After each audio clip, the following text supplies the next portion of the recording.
I'm Malcolm Van Delst, and this is a continuation of the Low Self Esteem Reading Room, aka Loser, a deliberately nonlinear, genre defying text that explores feminine gatherer as opposed to hunter, holistic as opposed to specialized and goal oriented life experience.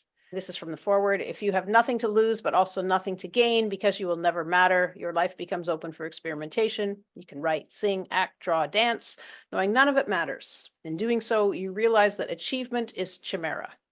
The women, slaves, and exploited, these people are never counted among heroes, yet without them, the heroes don't exist. Heroes are thieves. Don't be a hero.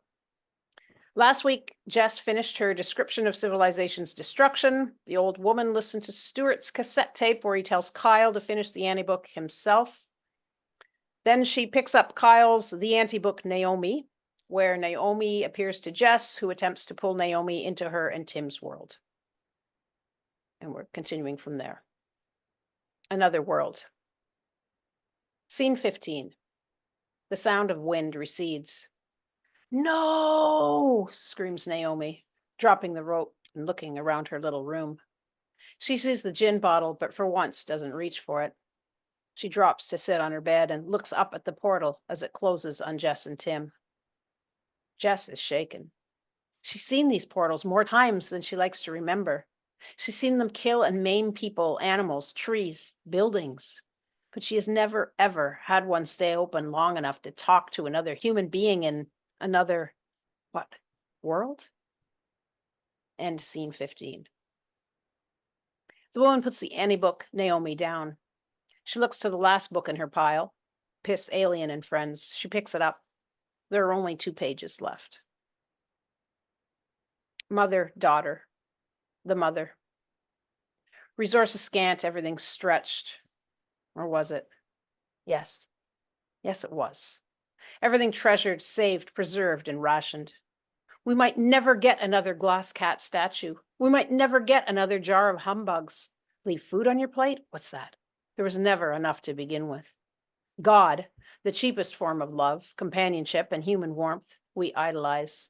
God costs 10% of everything we make, which makes him affordable, a good deal even. And if he isn't, everyone else is buying, so if we get ripped off, we won't be alone. We will have that. No dent to our pride. God is easy. Put the money in the envelope and slap, slap, slap, done. Being an immigrant was the hardest thing I've ever done. Even if you learn the language, hell, even now. I'll never be an insider or part of the greater community beyond the polls. The markup, well, it's better now, but then always higher for us than for the Canadians. Didn't they realize? Did they think we were that stupid? We could see what was happening. And the way they smiled, so nasty. They knew we had less than they did, but charged the higher prices anyway. She shakes her head. People are not nice. Yes, I hit the kids too much, but everyone hit their kids. Still, it's true. I didn't want to hit them as much as I did.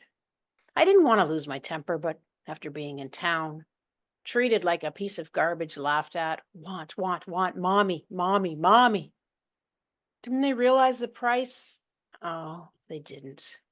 But didn't they realize how lucky they were? I mean, they had school where they could learn so much aside from English. They had the chance to become something. They could get jobs in stores or as bookkeepers, things I will never be able to do. Still, despite my long years in this country. I watched them grow up and beyond me, even at 12 and 13 years of age. What was wrong with making them work before and after school?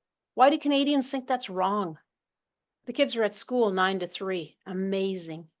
No one in Poland gets that kind of education. Not in my village, anyway. Grade 6 for girls, grade 8 for boys. The daughter. My childhood was thin. Morality, conversation, love, everything stretched tight across a deep, endless ocean, like a layer of saran wrap myself and brothers and sisters had to tiptoe across, praying it would hold. My great grandparents died in the 1918 influenza epidemic. My grandparents, my father's and my mother's parents, after growing up in orphanages or with a bishop uncle, respectively, lived through German occupation. My parents experienced some of that too.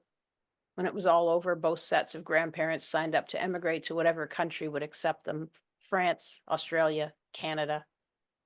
Blah. My heart beats strangely, unsteadily, and I feel a rubbery tingling in my limbs. I am thinking about killing. When I think about, talk about, ah, she searches for something, rifling through memory and ideas as if there were a Rolodex: terror, trusting oneself not to kill. Okay, trust. My mother still doesn't trust herself. I first thought religion, but it's beyond that. What I see is that for my mother, the priests, the bishops, the cardinals, not the nuns. The nuns were broken people that must be kept hidden, though no one said that exactly. And of course, the omnipotent Pope, who cannot even sin just because he is the Pope, no other reason. These are the people my mother trusted, along with the God they gave her.